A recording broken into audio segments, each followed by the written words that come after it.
Ayat ke halaman 95 ya. Ayatnya ayat 106.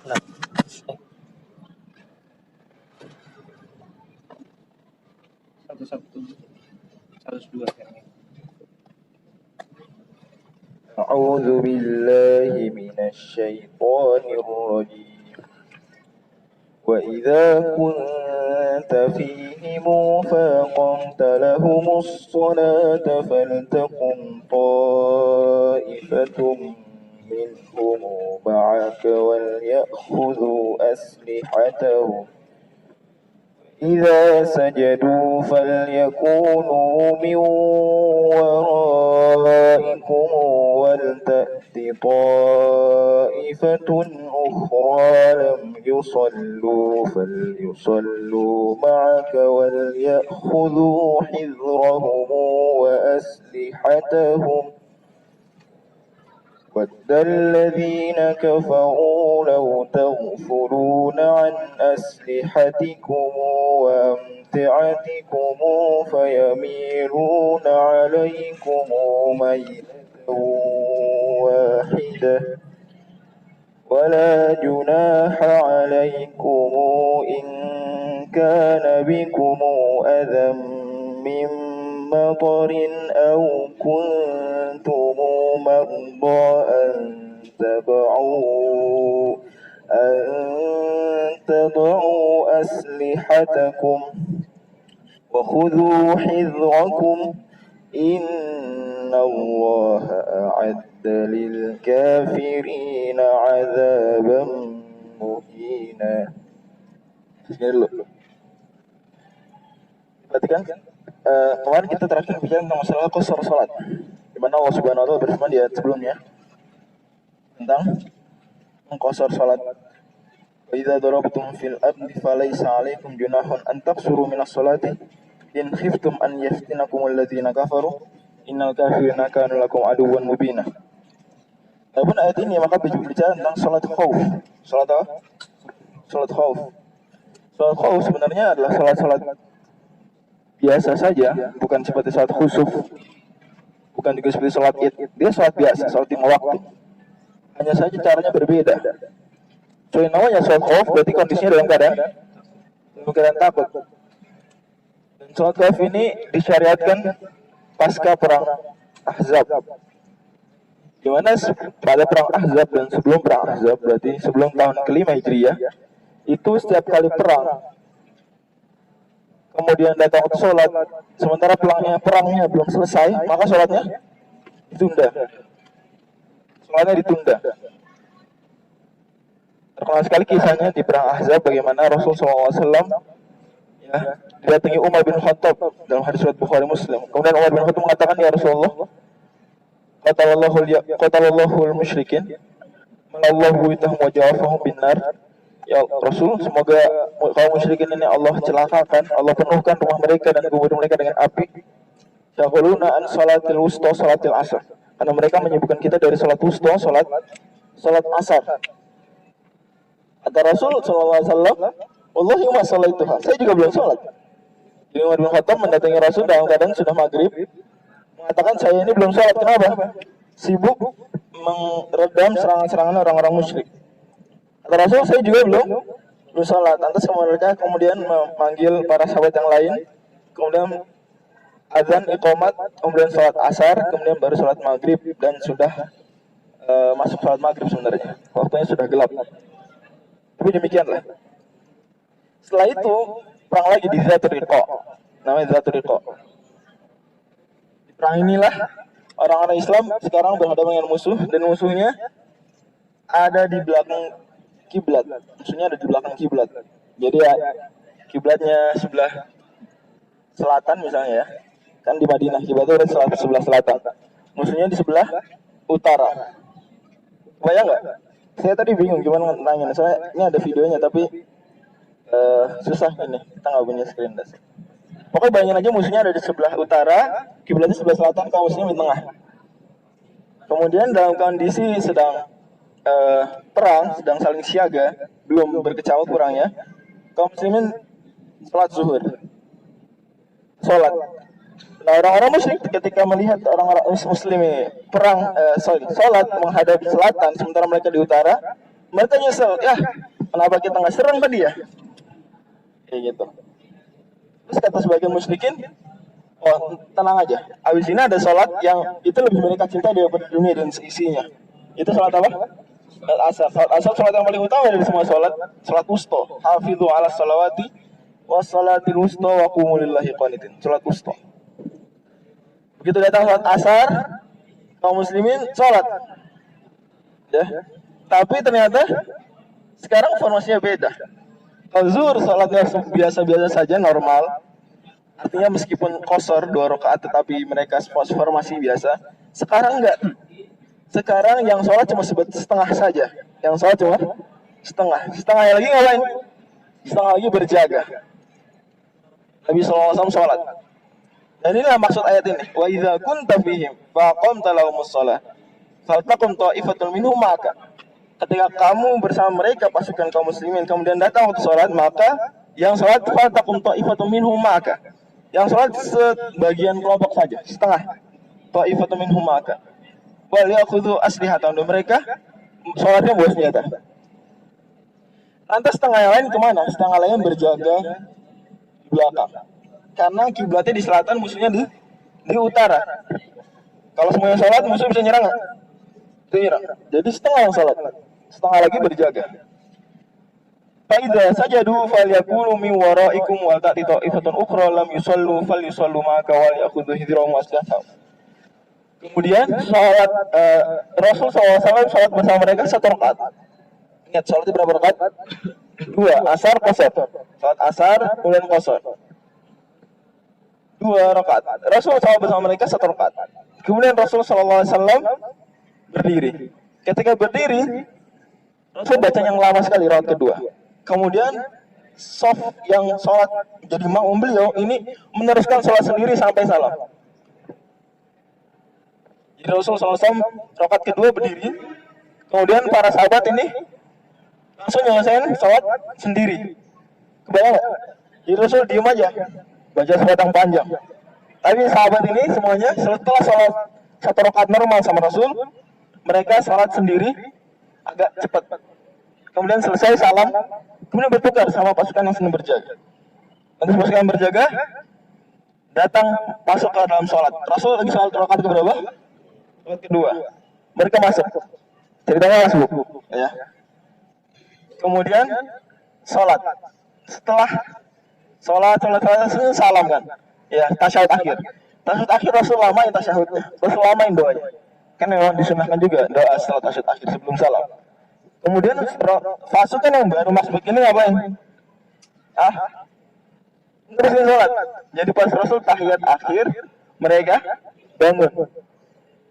Kemudian mereka nyelesain rakaat kedua mereka. Kemudian nyusul Rasul tahiyat akhir, kemudian tasyahud, kemudian baru Rasul salam bersama mereka. Bayang nggak? Bayang nggak? Ada yang nggak kebayang bilang aja nggak apa-apa, ntar diulang lagi. Jadi sholatnya ini 2 kelompok, tapi Rasul sholat bersama kedua-duanya. Rasul sholat sama 1 orang 1 rakaat, sama sekelompok yang lagi 1 rakaat. Tapi itu rakaatnya digabung. Kok bisa?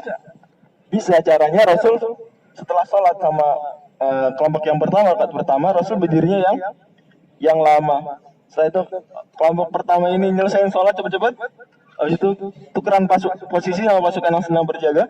Kemudian pasukan yang berjaga datang masbuk sholat rakaat kedua. Kemudian Rasul nungguin mereka kapan? Tasyahud akhir. Tasyahud akhir Rasul lama sekali sambil berdoa. Kemudian sahabat nyusul. Mereka nggak ikut tasyahud akhir, nyusul. Rakaat kedua selesai, begitu itu semua tasyahud akhir, baru salam bareng-bareng. Bayang ya? Ini cara sholat khawf yang pertama. Dan itu dimaksud dalam ayat. Ya.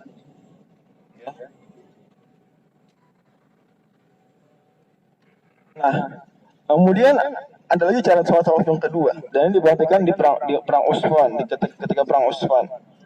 Di wilayah Usfan, jadi ada perang kecil-kecil setelah perang Ahzab. Ini satu Riqa dan juga perang di Usfan. Dua-duanya, nah kalau yang sekarang di Usfan beda kondisinya. Musuh ada di sebelah selatan. Musuh ada di sebelah selatan. Kalau tadi musuh di mana? Hah? Musuh di utara. Sekarang musuh di sebelah selatan. Kalau gitu berarti semuanya ngadep ke mana? Ngadep musuh. Ya enggak? Sholat ngadep musuh. Gimana formasinya? Nah, orang-orang musyrik ketika kayak gitu mereka mengatakan kalau gitu kita tunggu dia sujud. Pas mereka sujud, dia apain? Baru diserang, ya, dihabisi. Tapi ternyata yang kelihatannya para sahabat ini sholatnya normal-normal saja. Begitu sujud, ternyata yang sujud cuma setengah. Jadi kalau anda anggap ada dua soft atau 4 soft, maka 2 soft pertama itu pokoknya setengah dari soft sholat itu sujud sama Nabi di rakaat pertama. Setengah yang lagi yang di belakang apa? Enggak sujud, tetap berdiri. Tetap ya tidak. Ya. Tetap ya tidak. Jadi kalau ruku bareng. Karena kata para ulama karena kalau ruku posisinya siap. Ya. Kan mereka semua megang senjata. Di sini wajib megang senjata. Demikian kata Imam Syafi'i. Karena wal ya'khudhu aslihatahum ya. Wal ya'khudhu aslihatahum. Hendaklah mereka memegang senjata mereka. Jadi mereka yang anggap 2 soft deh biar enak. Soft pertama tuh ngapain? Sujud, soft kedua tidak sujud, tidak tetap. Oke? Kemudian selesai sujud kan bangun lagi. Ya. Setelah bangun baru soft yang kedua nih sujud. Nyusul. Soft yang pertama salatnya sekarang rakaat kedua. Rakaat kedua, tapi bacanya lama. Sambil nungguin yang mana? Kedua yang lagi sujud, duduk atas 2 sujud lagi bangun. Ya, sekarang sama-sama berdiri lagi. Oke? Rakaat kedua sekarang gantian. Yang tadinya sujud duluan sekarang berdiri. Yang tadinya berdiri sekarang sujud duluan bareng Nabi. Sujud bareng Nabi. Jadi ditukar. Ya, ditukar. Kemudian setelah itu nyusul. Dan salamnya berarti bareng-bareng sama semuanya. Karena ketika tasyahud akhir nunggu musuh nggak bisa nyerang. Karena mereka dalam kondisi duduk siap bawa senjata. Ya cuma pas kapan? Pas sujud. Pas sujud baru mereka ganti-gantian sujud. Kebayang nggak? Gitu aja. Ada yang ngomongnya akhwat gimana? Kebayang nggak akhwat? Kebayang ya? Oke. Alhamdulillah. Ini 2 cara. Cara pertama itu sholatnya kayak ganti-gantian.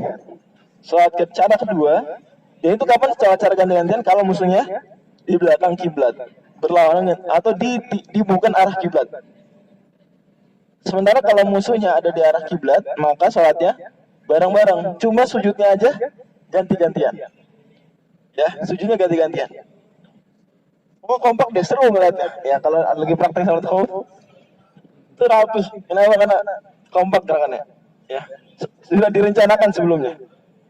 Demikian. Dan memang demikian adanya. Dan musuh ketika sudah melihat kayak gitu, mereka kecewa. Ya, kita nggak usah nyerang. Ternyata mereka kondisinya siap semua. Ini sholat yang itu jagain. Atau sholat semua tapi yang satu sujud, sholat belakangnya nggak sujud. Siap. Nggak nyerang-nyerang akhirnya. Demikian. Ada cara ketiga. Jadi dalam kitab Goyah wa Takrim mata Nabi Sijah itu ada 3 cara. Sebenarnya ada beberapa cara variasi tambahannya. Tapi ini 3 cara utama. Cara ketiga adalah kalau perang sudah terlanjur berkecamuk. Kalau tadi ini 2 kondisi pertama, baik musuh di arah bukan kiblat atau musuh di arah kiblat, itu semuanya perang lagi tidak berkecamuk, lagi saling siaga saja, saling lihat-lihatan aja, gitu ya. Tapi kalau perang sudah berkecamuk, kemudian tiba-tiba ada tawatur sholat gimana? Ini cara sholat khawf yang ketiga dan itu sudah pernah kita bahas ketika kita membahas surat Al-Baqarah. Masih ingat nggak ayatnya? Hafidhu ala salawati wa salatu wusta qumul lahi qanitin. Fa in khiftum farijalan aw rukbana. Coba dibuka lagi ayat berapa tuh Bang Zaid? Hafidhu ala salawati wa salatu wusta qumul lahi qanitin fa in khiftum farijalan aw rukbana fa idza amintum fadhkurullah. 238 coba dibuka semuanya. 238. Surat Al-Baqarah 238. Nah, ini kita bahas waktu itu.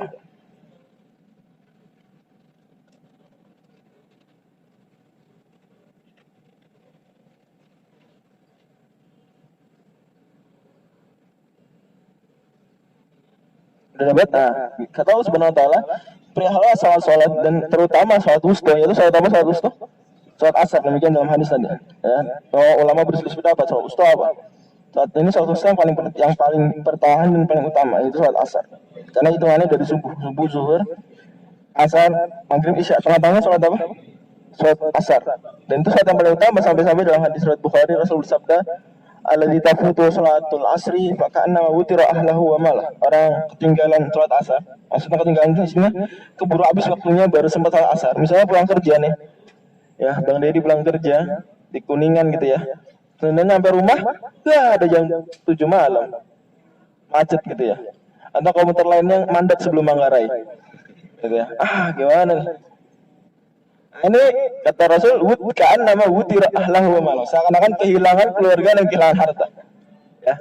Malah kalau ditinggalkan sengaja, itu ada ancaman lebih keras lagi. Ya. Saya lupa di surat siapa ya.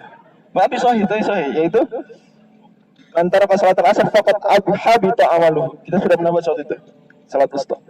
Saya meninggalkan salat asar sengaja itu musnah amalannya seharian. Amalan terhapus seharian. Kalau meninggalin salat asar sengaja. Ya, mantara ka salat al-asri faqad habita amaluhu. Demikian. Kalau misalnya di salah satu sahih, cuma saya lupa. Jadi salat asar sangat utama.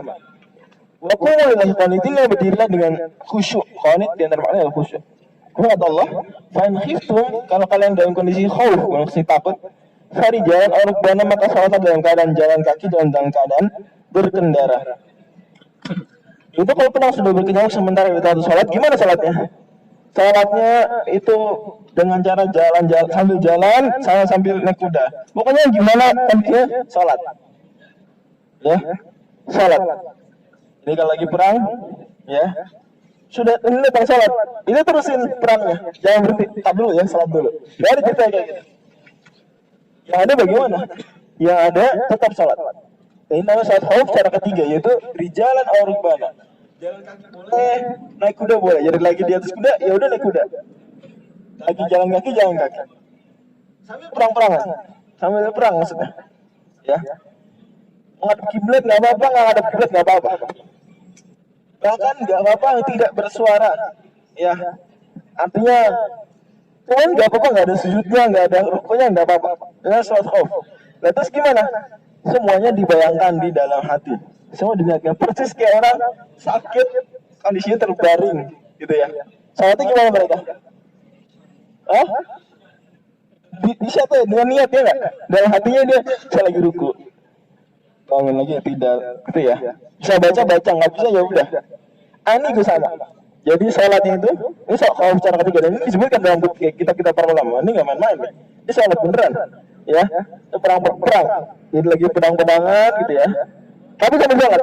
Musuh nggak tahu, taunya gimana bisa tahu mereka sedang sholat tidak? Yaitu dengan cara mereka tidak boleh berteriak selain bacaan sholat. Ya, nggak boleh rasakan, nggak boleh, ya, nggak boleh rasakan. Tuh kan, nggak boleh gitu, ya. Awas, nggak boleh awas. Diam aja. Tapi terus kurang berkicau. Misal kau cerita, farijan arukman. Lagi naik kuda juga sama. Naik kuda terus salat khauf. Habis salat khauf, ya. Yaitu dia pokoknya membayangkan saat dalam keadaan bisa takbir habis, bagus. Nggak bisa nggak apa-apa. Nanti dan takbir sambil mengucapkan doanya, iya bagus, kayak gitu. Sulit ya udah diniatkan dalam hati. Jadi benar-benar salat minimalis. Allah Subhanahu wa ta'ala walladzina kafaru la tanfuruna an aslihatikum wa amtiatikum fayamiluna 'alaikum malatan wahidah. Orang-orang musuh ini, musyrikin, orang-orang kafir ingin sekali kalian ini lalai. Itu dengan salat kemudian melalaikan, gitu ya. Sehingga mereka bisa menghabisi kalian. Fayamiluna 'alaikum malatan wahidah. Kata Allah la junah 'alaikum in kana bikum adzan min matarin aw kuntum mardu an tadaw asnatakum. Enggak apa-apa kalian kalau misalnya enggak kuat megang senjata karena hujan deras atau karena kalian sakit, senjata tidak dibawa, maka tidak mengapa senjata ditaruh di dekat kalian. Apalagi kalau sekarang ya senjata berat-berat, AK gitu ya, apalagi gede-gede. Kan saya nggak bisa bawa tuh, ya itu boleh ditaruh. Tapi hukum asalnya memegang senjata saat sholat khauf hukumnya apa? Wajib, demikian fatwa Imam Asy-Syafi'i. Waktu tapi tetap harus waspada, sebenarnya Allah menyediakan bagi orang kafir adab yang menghinakan. Oke, kita baca berikutnya. Ya, dari ayat ini kata para ulama dan Al-Hasan Al-Katsir ini dalil bagi pihak-pihak yang mewajibkan sholat jamaah. Ini dalil. Kita sudah bahas bahwasanya sholat jamaah ini khilaf ulama, tiga pendapat. Pertama fardu ain, kemudian kedua fardu kifayah, dan ketiga adalah sunnah muakkadah. Yang menjadi mazhab kita, kata Imam Syafi'i, sebagaimana dijelaskan Imam An-Nawawi rahimahullah dalam Minhajul Talibin dan kitab-kitab yang lain, hukumnya fardu kifayah. Itu mazhab Syafi'i. Hukumnya fardu kifayah. Akan tapi sebagai ulama Syafi'i juga ada yang menganggapnya sunnah muakkadah, dan sejumlah ulama Syafi'i pun ada yang menganggap hukumnya wajib fardu ain, seperti Ibnu Khuzaimah, Al-Marwazi itu menganggapnya fardu ain. Yang termasuk mazhab yang menganggap fardu ain adalah Imam Ahmad bin Hanbal. Al ini menjadi dalil mereka yang mewajibkan. Yaitu kata mereka apa? Kalau seandainya sholat jamaah itu enggak wajib, ya, kok bela-belain Rasul nih ngurang-ngurangi atau macam-macam nih gerakan sholat demi menjaga sholat jamaah. Antara sholatnya jadi macam-macam ya enggak? Jadi ada variasinya, dimodif sholatnya, enggak sholat biasa. Kalau memang sholat jamaah tidak wajib, maka ngapain sholat sampai sholat kau segala? Udah sholat sendiri aja, cepet, gampang. Tapi enggak, di sini tetap disarankan sholat jamaah. Oke, ini dalil bagi mereka dan kata Ibnu Katsir ini dalil yang kuat, dalil yang kuat. Kemudian juga nih beri dalil bahwa sholat itu sangat penting, itu sangat penting. Bahkan dalam urusan perang sekalipun itu sholat itu tetap tidak bisa diremehkan. Apalagi setelah turun syariat sholat khauf, turun ayat ini, maka gak ada ceritanya sholat ditunda dalam kondisi perang. Padahal sebenarnya bisa ditunda ya nggak? Tapi Rasul dalam para sahabat tidak menunda. Bahkan Allah perintahkan sholat dengan cara yang khusus. Seperti itu. Berarti sholat sangat penting. Dan tolong dalam semua kondisi kehidupan kita, jadikan sholat itu ada di kepala kita. Jadikan dia membebani kita dalam tanda kutip. Membebani kita, saya belum sholat nih. Kayak gitu. Jangan sebaliknya. Udah, sholat tar aja. Sempat akhirnya dikodok semua sholat. Tidak ada cerita kodok semua sholat. Gitu ya. Itu berarti meninggalkan sholat, dalam meninggalkan sholat dari waktunya, itu dosa besar. Bahkan dalam sebagian madhab itu kekufuran.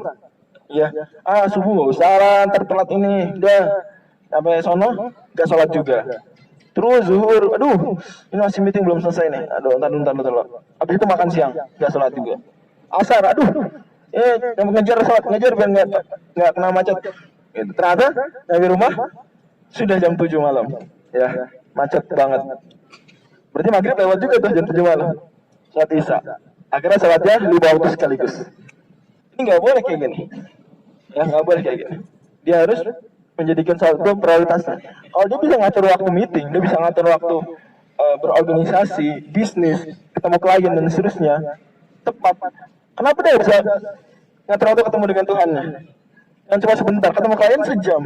Itu di hotel atau di mall tertentu makan dulu gitu ya, mahal biayanya. Ini sholat gimana ya bisa?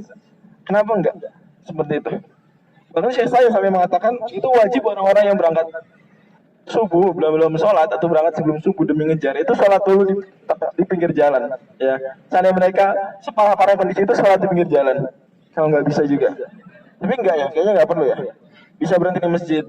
Cuma kalau misalnya enggak juga, maka ya sholat di pinggir jalan nggak apa-apa. Gak boleh udah subuh demi ngejar tadi, gak boleh. Semua harus dalam waktunya. Makanya ayat selanjutnya adalah Allah berfirman, "Billahi minasyaitonir rajim.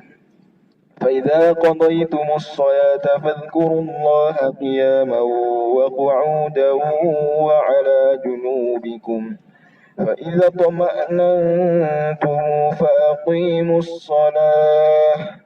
إن الصلاة كانت على المؤمنين كتابا موقوتا ولا تهنوا في ابتغاء القوم إن تكونوا تألمون فإنهم يألمون كما تألمون وترجون من الله ما لا يرجون وكان الله عليما حكيما إنا أنزلنا إليك الكتاب بالحق لتحكم بين الناس بما أراك الله ولا تكن للخائنين خصيما واستغفر الله إن الله كان غفورا رحيما.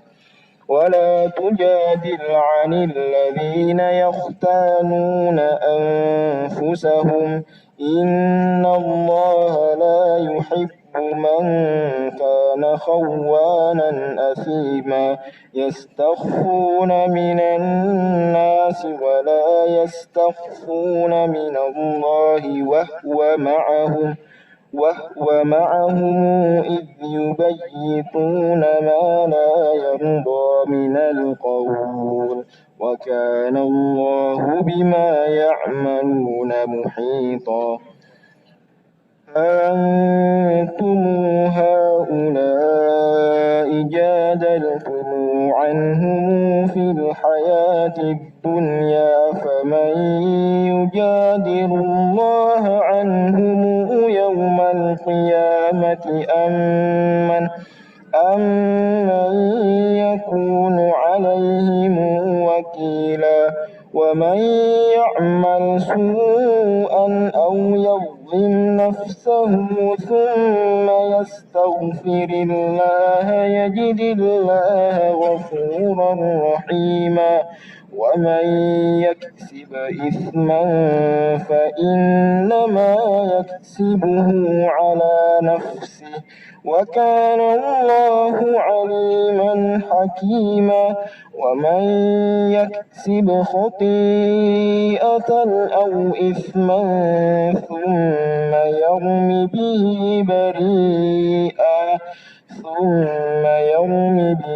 بريئا فقد احتمل بهتانا وإثما مبينا ولولا فضل الله عليك ورحمته لهم طائفة منهم أن يضلوك وما يضلون إلا أنفسهم وما يضرونك من شيء وأنزل الله عليك الكتاب والحكمة وعلمك ما لم تكن تعلم وكان فضل الله عليك عظيما. Allah Subhanahu berfirman, "Faidza qadaytumus shalah," kalau kalian sudah selesai salat, fadhkurullaha qiyaman wa qu'udan wa 'ala junubikum, maka berzikirlah mengingat Allah Subhanahu wa taala dalam keadaan duduk, berdiri maupun berbaring. Yakni dalam semua kondisi. Dan ini ayat ini walaupun lafalnya umum dalam semua sholat, akan tapi ditekankan sekali pasca sholat khauf. Kata para ulama, seperti disebutkan Al-Baidawi, karena pas sholat khauf ini ada modifikasi gerakan, ya. Sehingga tidak, dan juga kurang khusyuk dibanding sholat biasa, sehingga tercover kekurangan khusyuk dan modifikasi sholat tadi dengan zikir seperti itu, dalam keadaan zikir. Apalagi kondisi mereka dalam keadaan dalam keadaan getir, sehingga butuh sesuatu yang menguatkan jiwa-jiwa mereka, yaitu diantara adalah zikir. Akan tapi sekali lagi ini berlaku juga untuk semua sholat, yaitu disyariatkan zikir setelah sholat. Jadi setelah sholat itu nggak langsung doa, demikian, tapi zikir dulu. Selesai zikir baru boleh berdoa. Demikian jelaskan Ibnu Qayyim dalam sebagian buku beliau seperti Zadul Ma'ad, dan juga yang dipraktekkan banyak di Indonesia, alhamdulillah. Zikir dulu baru berdoa, ya. Jadi jangan langsung berdoa, tapi zikir. Setelah itu boleh silakan berdoa, silakan. Walaupun tidak harus dan tidak disunahkan berdoa setelah sholat secara khusus sunnahnya, tapi dibolehkan. Tapi setelah apa? Setelah berzikir, zikir dulu. Faidah qadaitum shalah fadhkurullaha qiyaman wa qu'udan wa 'ala junubikum, juga faidah bahwasanya zikir itu tidak harus dalam keadaan duduk, tidak. Bahkan zikir bisa juga berdiri. Misalnya di komuter lain, bisa zikir nggak? Bisa zikir di komuter lain. Coba di sini yang di komuter lain diam-diam aja. Nah, rugi banget tuh, ya. Apalagi kalau mandek sebelum Manggarai. Wah, itu rugi dunia akhirat. Rugi dunia telat ke kantor atau telat pulang. Rugi akhirat itu banyak orang tuh quality time ya, terbuang. Sayang. Ya. Coba diganti zikir, gimana tuh kira-kira? Jadi perjalanan yang sangat indah, ya. Delay yang sangat indah, gitu ya. Bahkan akan bersyukur, alhamdulillah tadi delay. Jadi bisa tuh ngatamin al-kahfinya misalnya, lagi malam-malam. Bisa saya baca kan kondisinya diam. Terus keretanya ya, jadi bisa baca. Ya, atau wah tadi jadi zikir banyak, alhamdulillah. Kayak gitu. Jadi bener. Cuma kita sayang aja kalau kayak gitu di atas motor nih duduk di atas motor, zikir nggak? Karena zikir, gitu ya.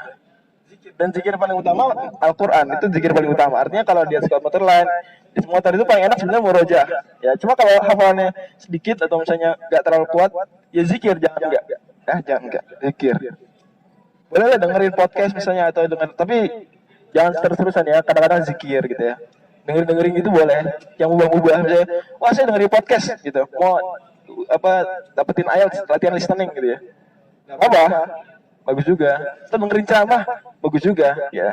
Tapi kan mungkin nggak semua orang punya headset. Ya artinya bisa pakai headset di motor kan nggak semua orang. Berarti solusinya adalah dengan berzikir. Misalnya sedang berbaring misalnya lagi capek dan seterusnya berbaring itu boleh. Kan faedah di sini adalah karena zikir boleh sambil berbaring, berarti membaca Al-Quran juga boleh sambil berbaring, demikian. Jadi banyak diperhatikan di pondok-pondok tahfidz. Ya kalau mereka agak lelah, mereka meroja sambil berbaring, bukan tidur ya, berbaring. Ala junubikum, beda ya. Tidur itu ya tidur. Muroja. Kalau muroja sambil berbaring nggak apa-apa. Cuma kalau bisa kakinya jangan ngadep kiblat. Kalau bisa itu menghormati. Ya, walaupun tidak sampai haram, tapi demikian dihormati kiblat. Kalau kalian sudah tenang kembali, fa'aqimus shalah, maka dirikan sholat sebagai normal, sebagaimana biasa, normal. Itu maksudnya ya. Fa idza tuma'nantum, kalau kalian sudah aman, maka dirikanlah sholat normal sebagaimana biasa. Inna sholata kanat 'alal mu'minina kitaban mawquta. Ini ayat sering ditaruh di jam-jam waktu sholat ya. Inna sholata kanat 'alal mu'minina kitaban mawquta. Itu sholat itu wajib berdasarkan waktunya. Jadi nggak bisa antar aja sholatnya. Enggak, sudah ada waktunya. Nggak boleh Anda seperti itu. Oke. Wala tahinu fi ibtigha'il qawm, dan kalian lemah, malas dalam mengejar musuh. Artinya ketika musuh sudah kalian kalahkan, kemudian mereka melarikan diri, tetap dikejar. Ini bedanya. Bedanya musuh non muslim ketika jihad dengan musuh yang merupakan pemberontak. Jadi pemberontak Khawarij misalnya, kalau mereka memberontak, itu mereka diperangi juga.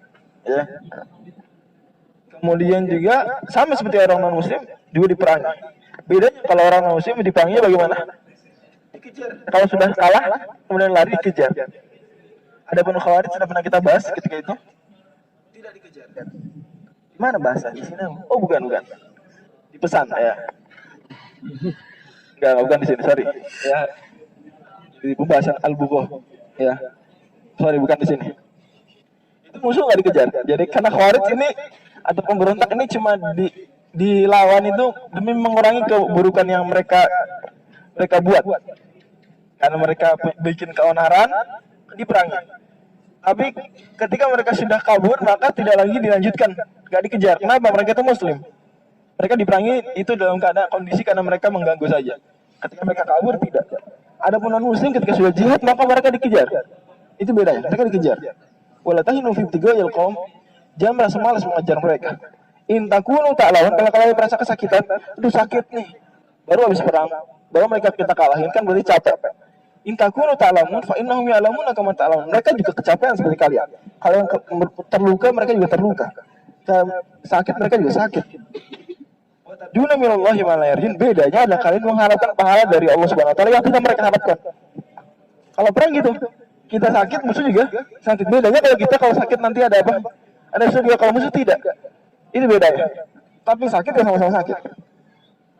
Allah SWT memotivasi. Kenapa kalian tuh malas? Kalian kesakitan. Mereka juga kesakitan. Mereka semangat, padahal mereka nggak ngarepin surga. Kenapa kalian yang sakitnya berpahala kok malah malas? Dan para ulama ketika membahas ayat ini mengkiaskan dalam semua sisi kehidupan. Kalau kalian capek ngerjain tugas, ya menjalankan perintah-perintah orang tua kalian, misalnya disuruh nyuci, suruh ngepel, kan capek. Maka sebenarnya orang-orang yang beragama lain juga capek. Tapi mereka semangat. Padahal mereka tidak mendapatkan surga kelak. Kenapa kalian juga tidak lebih semangat dari mereka? Ketika mereka berusaha keras misalnya, apa misalnya?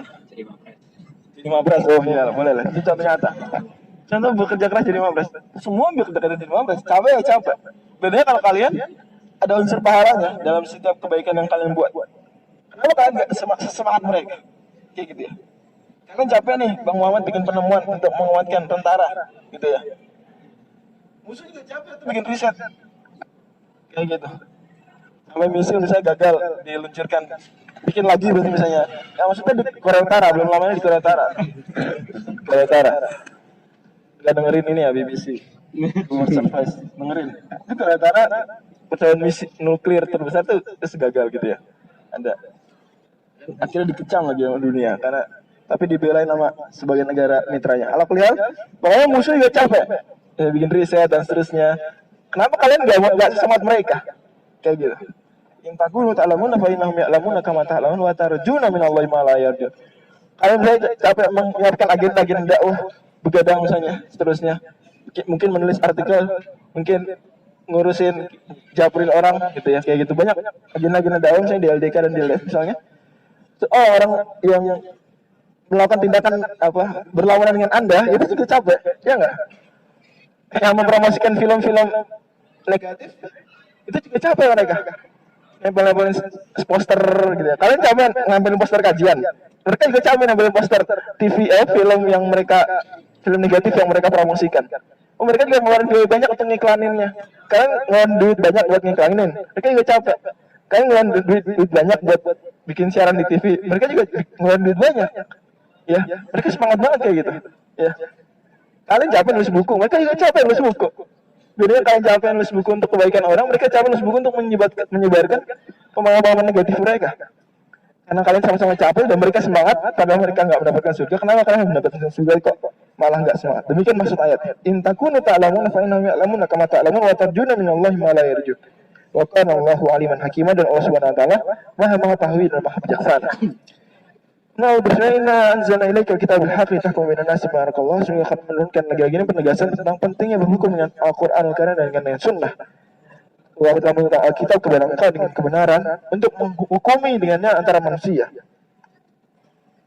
Dan jangan kamu menjadi pembela bagi orang-orang berkhianat. Wa la taqul lil kha'inina khasimin. Ada kisah di mana ada seorang munafik. Orang munafik namanya. Dia ini mencuri, tapi hasil curiannya itu tidak disimpan di rumahnya, tapi disimpan di rumah seorang Yahudi. Tidak ada orang munafik mencuri, kemudian hasil curiannya tidak disimpan di rumahnya, barang buktinya nggak disimpan di rumahnya, tapi disimpan di rumah orang Yahudi. Dan uniknya barangnya ini ketahuan. Berarti yang tertuduh siapa? Yang tertuduh Yahudi. Kemudian akhirnya terjadi cekcok. Yahudi, enggak, bukan saya nih. Kayaknya dia tuh ditunjuk orang munafik. Tapi Nabi bela. Maka Allah Subhanahu wa taala, jangan kamu bela orang-orang yang berkhianat. Wala taqul lil khairina khasima. Jangan membela orang-orang yang berkhianat. Faedahnya dari ayat ini adalah yang pertama, bahwasanya wajib menerapkan Al-Quran dan Sunnah dalam kehidupan sehari-hari, terutama dalam perkara pengadilan. Wajib hukumnya. Inna anzalna kitabul haqqi tahkum bainan nasi barakallahu. Kemudian yang kedua adalah disyaratkan ijtihad. Dari mana kata-katanya? Dari bima arakallah. Dari apa yang Allah Subhanahu wa taala ajarkan kepada engkau, perlihatkan kepada engkau. Jadi terkadang ada hukum, ada permasalahan yang tidak tercatat dalam Al-Quran, tidak juga dalam Sunnah. Maka bukan berarti tidak ada hukum. Ingat, dalam Islam tidak ada ceritanya nggak ada hukum. Semua itu ada hukumnya. Semua dalam Islam itu ada hukumnya. Rumput bergoyang saja ada hukum dalam Islam. Ya, mubah. Ya. Bener, nggak ada dalam Islam, tidak ada hukum, tidak ada. Semua selalu masuk dalam 5 hukum. Kalau nggak haram, makruh, mubah, sunnah, wajib. Nggak ada.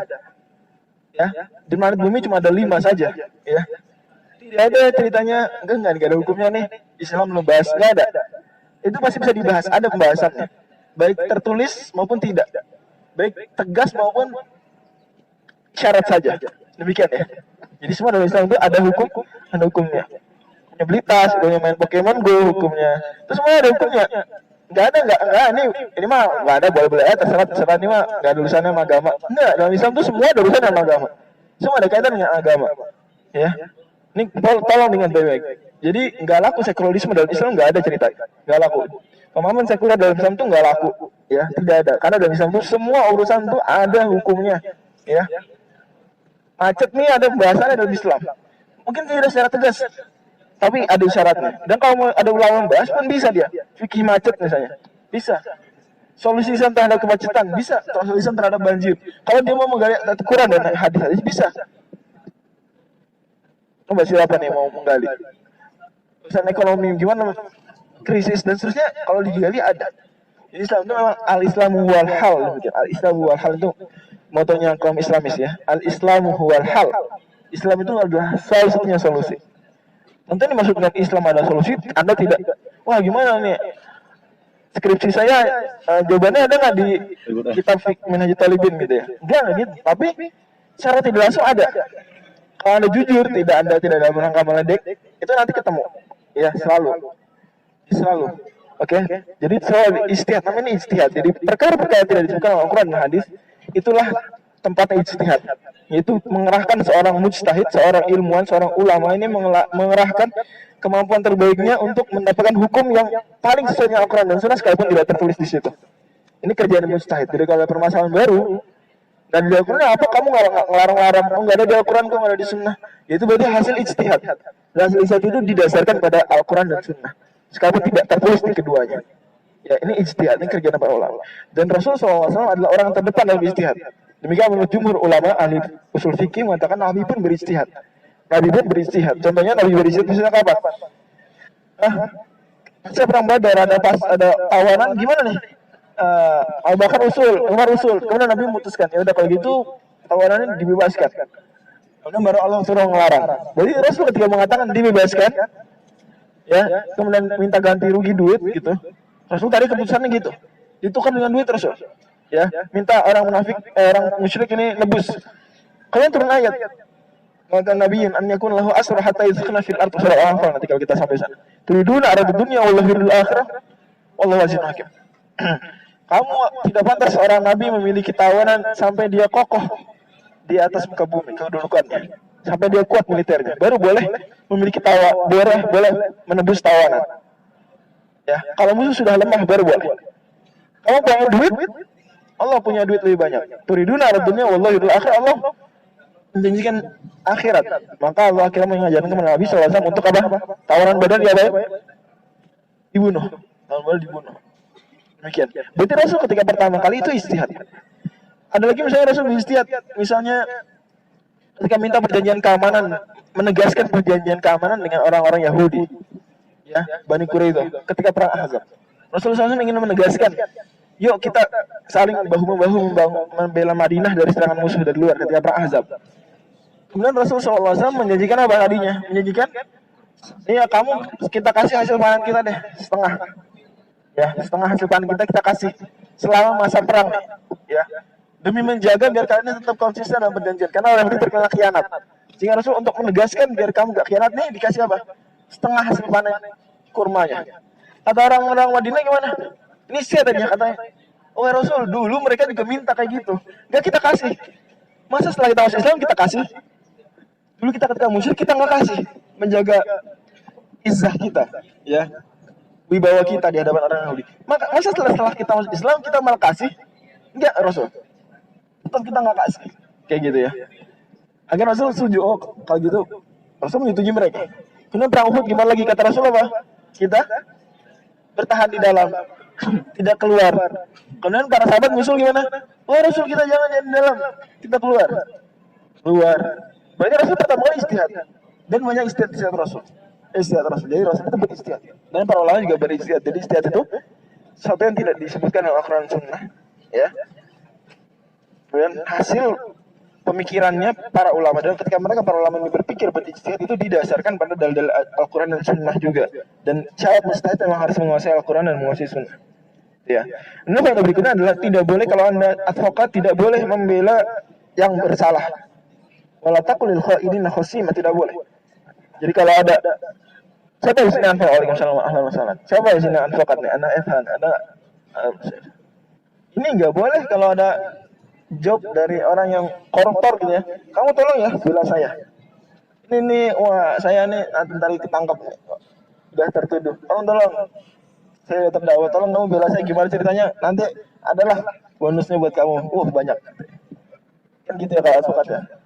Ini kalau advokat ini tahu dia ini salah sebenarnya, itu nggak boleh dibela. Walaupun itu ujung-ujungnya menang juga. Karena kadang-kadang gitu ya, prinsipnya adalah jadi terkadang hal-hal yang samar bisa dibikin kebenaran. Ya, yang salah saja bisa dibikin benar, apalagi yang samar-samar. Maka terkenal sekali ungkapan para ulama di zaman Abu Hanifah ketika mereka mendeskripsikan kepandaian Abu Hanifah berdebat, kata mereka apa? Seandainya Abu Hanifah suruh debat, dia milih pro, bosnya tiang masjid ini dari emas, ya dia akan menang. Abu Hanifah itu kalau suruh debat, dan topik debatnya adalah apakah benar atau setujukah Anda bahwa tiang masjid ini dari emas? Kemudian Abu Hanifah milih setuju, padahal itu dari kayu. Ya, Abu Hanifah milih setuju, musuhnya milih kontra.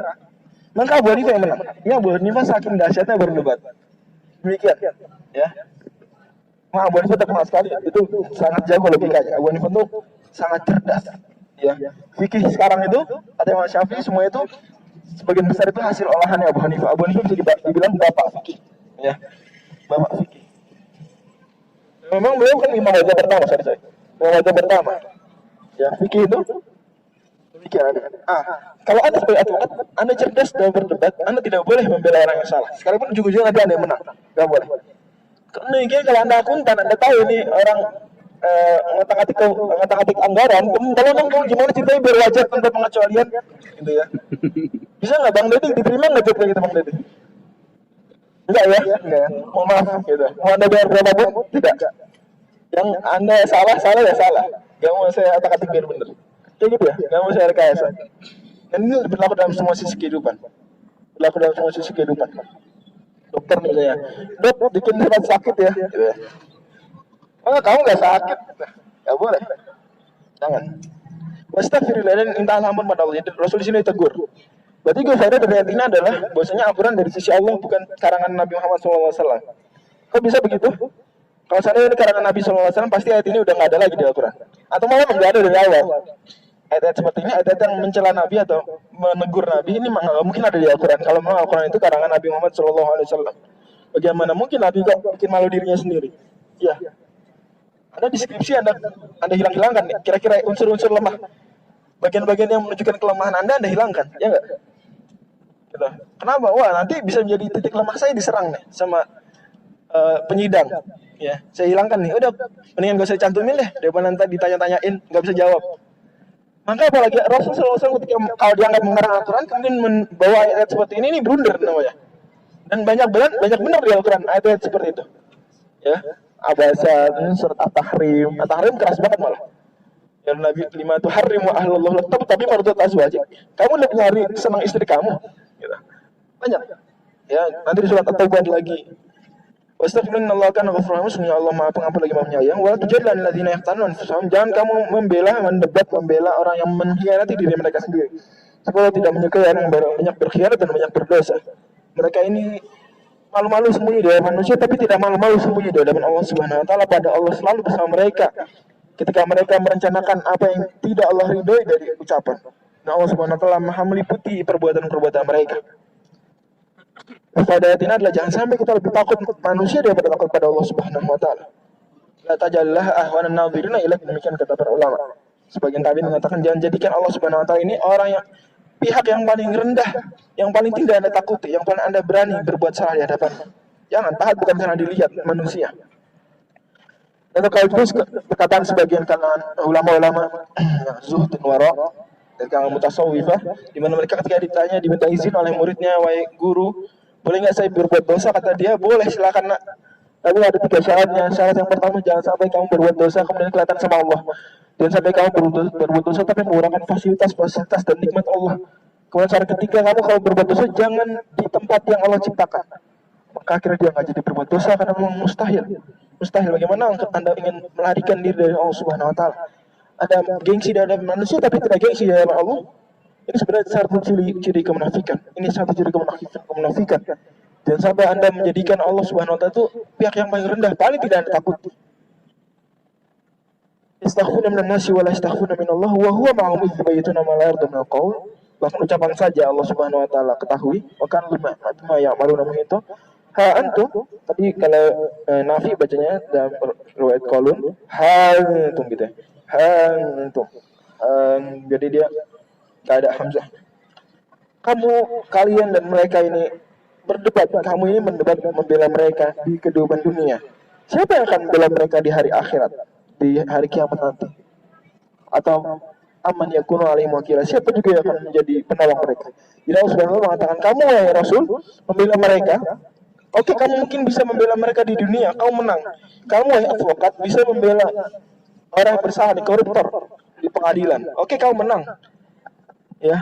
Kamu wahai akuntan, kamu bolehlah menuntaskan kerjaan yang klien kamu yang curang ini sebenarnya. Akhirnya wajar tanpa pengecualian padahal sebenarnya sudah kamu modif, sudah kamu rekayasa. Oke, di dunia seperti itu. Faman yujadilullah anhum yaumil qiyamah. Siapa yang nanti akan bela mereka hari kiamat? Siapa? Advokat ini nggak bisa membela koruptor itu di hari kiamat. Nggak bisa. Malah advokat ini yang nanti akan Allah sidang karena dia telah membela orang yang bersalah. Akuntan ini nggak bisa. Oh, Allah enggak gitu tuh. Ada debit kreditnya nggak gitu deh. Oh, gimana? Saya nggak ngerti ceritanya. Itu kata akuntan UI cerdas kayak gitu ya. Ya, tapi enggak. Maksudnya bukan yang negatif-negatif, cerdasnya. Masih cerdas yang positif-positif.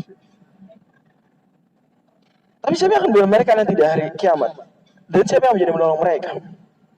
Wa may ya'mal su'an aw yadhlim, siapa yang mengerjakan dosa. Su di sini artinya adalah dosa yang muta'addi ya. Memiliki muta'addi terjemahnya apa Bang Zat? Dampak buruknya mempengaruhi orang lain gitu. Dan berdampak buruk pada orang lain. Wa may ya'mal su'an, jadi su'an di sini artinya dosa yang berdampak buruk pada orang lain. Contohnya apa dosa berdampak buruk pada orang lain? Misalnya membunuh, korupsi, apalagi? Narkoba gitu ya, mengedarkan narkoba.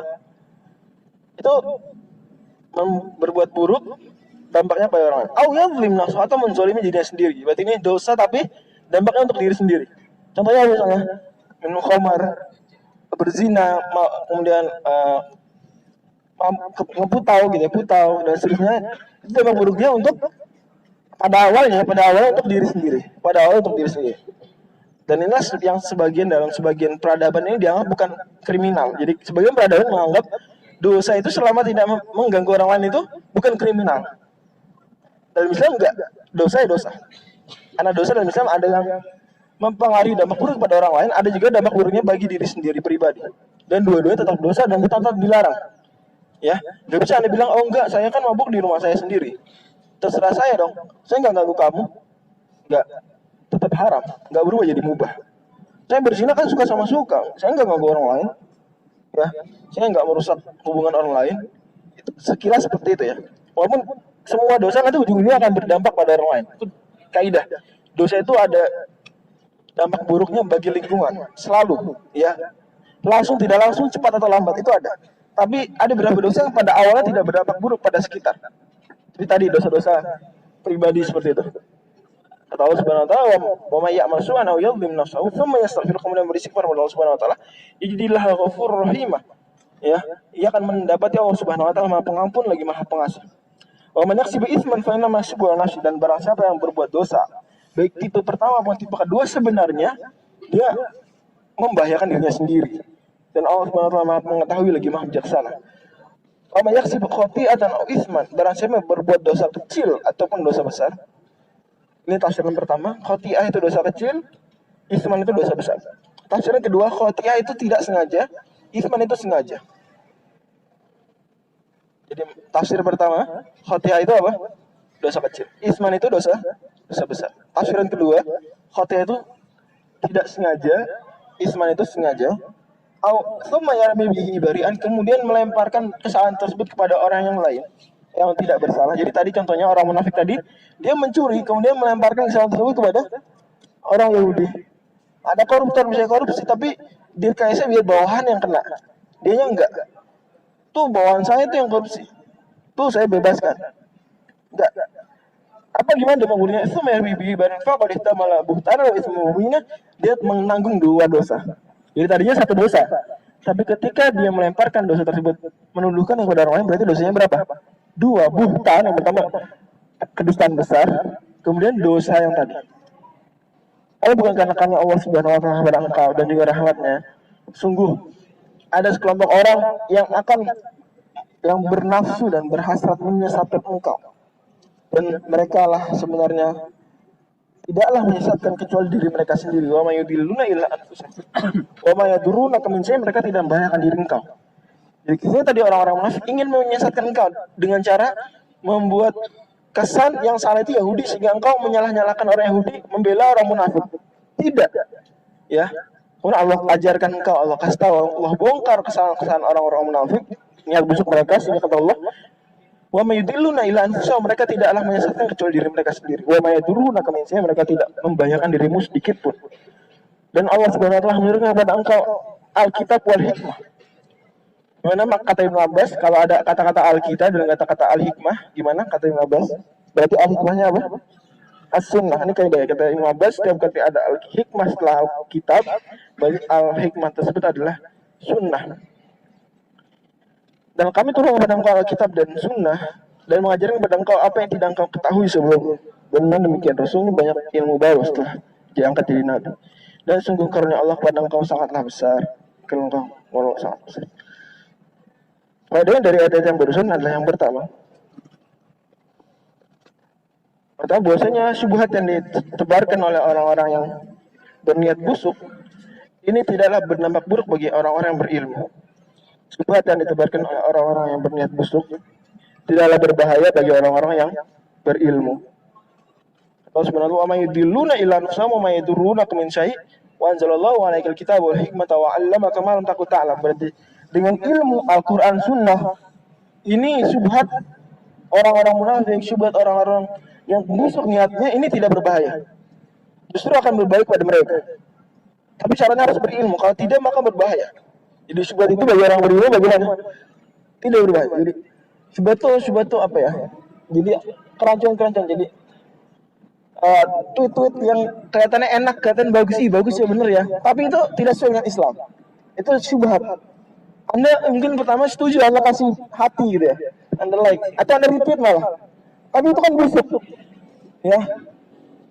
Misalnya ada yang nge-tweet syubhat misalnya, ya katanya khamar ini berbahaya bagi akal. Buktinya negara-negara yang melegalkan khamar risetnya lebih banyak dari negara-negara yang mengharamkan khamar. Kita ada seorang yang tweet negara, dan saya mau baca sendiri tuh. Syubhat, oh iya, oh di retweet sama di like, kemudian, oh. Syubhat lagi. Pokoknya banyak syubhat. Misalnya kemarin di PON itu ketika momen-momen yang itu ada sensor. Kemudian dia bikin tweet, wah sok alim nih sekarang KPI, gitu ya. Di negara fulanah saja di Malaysia dia nyebutnya. Ini yang lebih agamis dari negara ini disiarin tuh Olimpiade di Rio biasa-biasa aja. Wah banyak deh tweet-tweet kayak gitu akhirnya. Itu kan syubhat. Oh iya. Oh, itu bukan pornografi namanya. Itu kan olahraga. Itu syubhat. Akhirnya diterima sama dia. Di like, di retweet.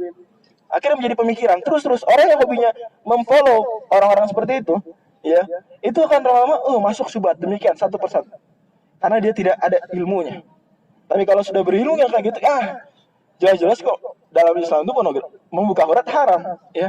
Tidak membedakan antara olahraga ataupun bukan olahraga, ya. Membuka aurat saja sudah haram, dan tidak hanya perempuan, laki-laki juga haram. Membuka aurat itu haram, ya. Makanya kayak gitu wajar oleh KPI. Oh ini KPI sok-sokan nih, gitu ya. Salim, saya biasa aja tuh ngelihatnya. Itu bohong sebenarnya dia. Itu bohong. Itu syubhat, dan banyak syubhat hari ini beredar. Dan saran saya dan juga nasihat para ulama terdahulu adalah syubhat seperti itu jangan dibaca, jangan diikuti. Kalau nak mampir di beranda itu gimana lagi ya? Tapi udahlah, jangan diterusin. Ya mampir di timeline gimana lagi? Ya. Tapi hukum asal tidak boleh. Jangan memfollow akun-akun seperti itu. Jangan membaca buku-buku yang seperti itu. Jangan, ditahdzir itu. Situs-situs berita yang seperti itu jangan dibuka lagi, ya. Jangan ditaruh. Jangan dibikin di bookmark, jangan dibikin apa tuh namanya kalau di Mozilla Firefox tuh muncul. Jangan ditaruh di favorit, jangan. Ya. Situs-situs berita Islam saja, ya. Situs-situs berita yang sering membuat syubhat. Jangan. Nanti akan memperkeruhkan hati. Oh enggak, saya kan mau membantah. Enggak ada cerita kayak gitu.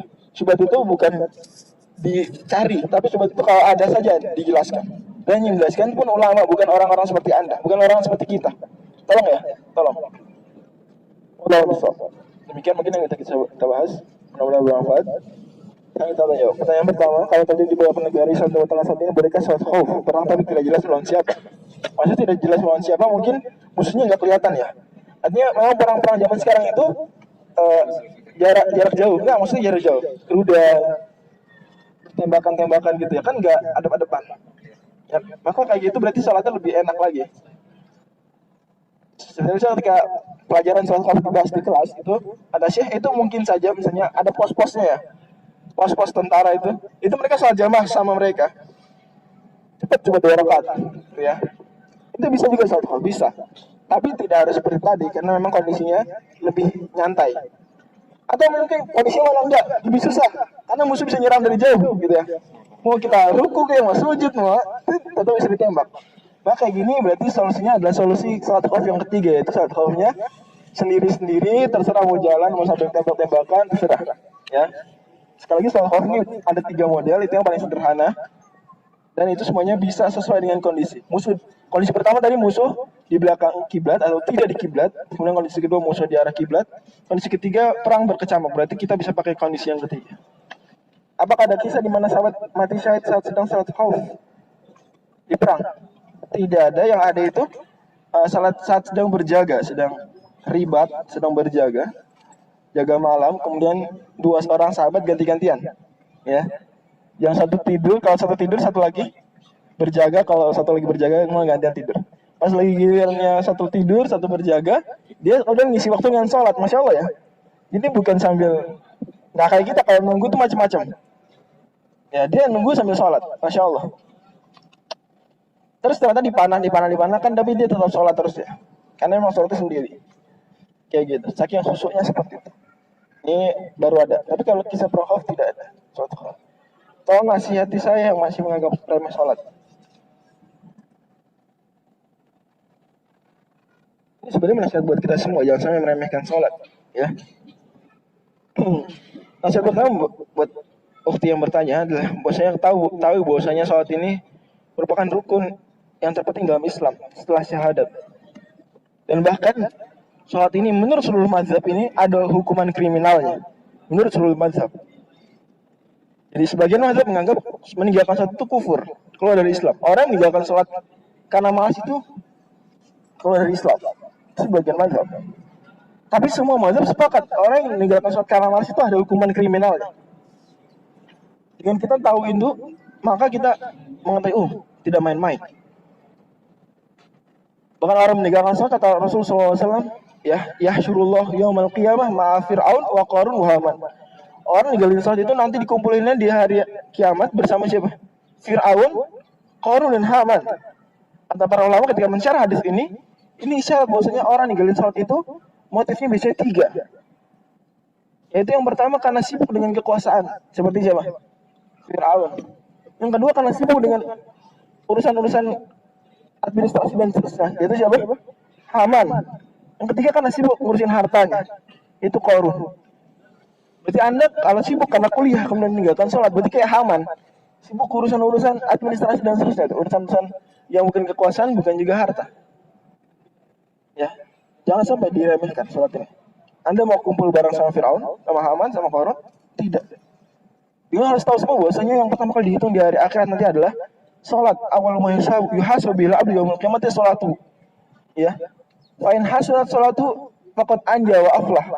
Kalau dia bagus sholatnya, maka dia beruntung. Ya. Kalau buruk maka faqad khaba wa khasir.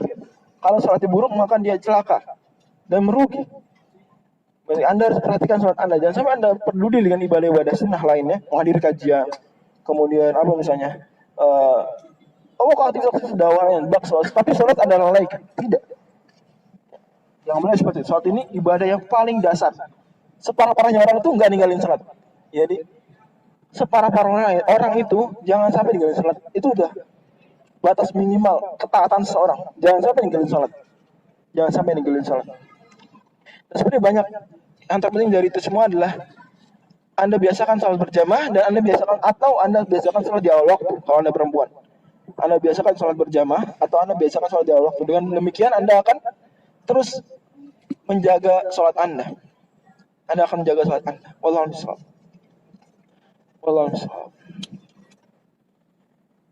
Mohon dijelaskan tentang dolmi diri sendiri, apakah bersemangat sehingga memaksakan diri mengerjakan kebaikan kan hingga sakit, karena menganggap sakit lelahnya sebagai pahala adalah menzalimi diri sendiri. Ini tergantung ya. Artinya sakit dan lelahnya bagaimana. Kalau ada orang demi menjaga berkebaikan gitu, semangat sekali mengajarkan kebaikan sampai sakit dan lelah. Ini tergantung sakit lelahnya juga, tergantung apa dia melakukan ibadah atau tidak. Karena memang semua ibadah ada sakit ada lelahnya. Ibadah itu pasti ada lelahnya. Haji misalnya, oh capek pegel-pegel, itu nggak dianggap menzalimi diri sendiri. Tapi ada sebagian mungkin yang sampai berlebihan, bukan haji kasusnya misalnya apa gitu ya. Ini bisa sampai menzalimi diri sendiri, tapi sedikit, sedikit. Ya, orang jarang seperti itu. Tidak dianggap menzalimi diri sendiri. Yang dimaksud menzalimi diri sendiri tadi itu adalah berbuat dosa. Berbuat dosa. Walaupun memang tetap ibadah dan seterusnya juga ketaatan itu ada porsinya. Di mana Allah Subhanahu wa taala sudah menentukan porsinya masing-masing, jangan sampai dilewati batasnya. Makanya ada beberapa waktu itu dilarang ibadah sunnah. Ibadah sunnah saja dilarang. Ya, contohnya kemarin hari tasyrik. Kemudian habis asar, habis subuh nggak boleh sholat sunnah ya nggak? Itu kata para ulama di antara Imam Al-Ghazali rahimahullah dalam Ihya Ulumuddin, faedahnya adalah agar orang-orang ibadahnya itu semangat banget, itu istirahat. Kata Imam Ghazali, kenapa kalau udah kayak gitu? Itu agar orang yang ibadah semangat banget itu apa? Istirahat, ngambil jeda. Karena ada yang sebagian sholat, Anda mungkin nggak ada zaman sekarang lihat. Zaman para ulama itu orang tuh habis zuhur sampai asar tuh sholat terus. Ada seperti itu. Habis azhur sampai asar tuh ngapain? Sholat terus. Karena memang ketika itu hidup belum ribet, kerja itu nggak ribet, ya. Kalau sekarang kan kerja ribet ya, ada jamnya dan seterusnya. Kalau dulu kan nyantai kerja. Ada petani misalnya, udah nyiramin ya udah, dia nyantai. Pedagang ya udah, dagang pagi-pagi gitu ya. Siang istirahat kayak tukang nasi goreng misalnya, dagangnya kan malam. Siang-siang kan agak nyantai gitu ya. Atau tukang sayur dagang pagi-pagi, siang-siang enggak, tukang nasi uduk pagi-pagi. Itu dipakai siangnya ngojek sekarang ya. Wah. Saya nge-grab sekarang. Atau konsultan, kalau dulu konsultan tuh kan kalau nggak ada tender, ada proyek nyantai kan ya. Itu kalau ulama-ulama dulu tuh manfaatin buat ibadah. Ya nggak apa-apa, untuk nyari duit nggak apa-apa, nggak masalah. Tapi intinya kayak gitu. Demi mereka meredam semangat mereka, diredam semangatnya. Please jangan terlalu semangat. Itu ada waktu-waktu terlarang ibadah. Itu hikmah. Kalau tidak sengaja tidak sholat subuh, Anda bangunnya benar-benar bablas. Oke. Terus panik karena ada kuliah, langsung berangkat kuliah, lupa banget belum sholat subuh. Gimana hukumnya? Langsung sholat subuh ya. Ini yang nanya udah sholat subuh belum? Sholat subuh sekarang kalau belum. Ya, harus sholat subuh. Sholat itu nggak ada ceritanya ditinggal, udah deh, nggak usah deh, nggak ada. Jumhur ulama menganggap sholat itu ditinggal bagaimanapun ceritanya, bahkan ditinggal dengan sengaja pun itu tetap dikodok, tetap dikodok. Misalnya kalau itu dulu tuh, ya 1-2 sholat. Kalau banyak memang ulama khilaf. Bertahun-tahun ninggalin sholat itu ulama khilaf. Ya ada yang mengatakan udah nggak apa-apa, nggak usah. Anggap saja mulai dari nol. Ada yang nggak, tetap dicicil. Alhamdulillah kalau cuma 1-2 sholat maka harus dikodok, Demikian pendapat jumhur ulama. Jadi tolong dikodok. Kemudian yang kedua dia salah, dia dalam keadaan ini berarti berdosa. Kalau seandainya dia bangun panik kemudian langsung sholat, dia nggak dosa. Saya katakan dia nggak dosa. Kenapa? Karena gimana? Dan hadis riwayat Bukhari Muslim, "Man nama salatin aw nasiha falyusalliha idza dzakaraha la kafarata lahu illa dzalik." Barang siapa yang ketiduran atau lupa kemudian ingat maka langsung sholat, tidak ada penembus dosa selain itu. Artinya dosa dia tidak berdosa kalau dia langsung sholat. Itu ya. Wallahu a'lam. Demikian. Subhanakallahumma wa bihamdika asyhadu an la ilaha illa anta astaghfiruka wa atubu ilaik. Assalamualaikum warahmatullahi wabarakatuh.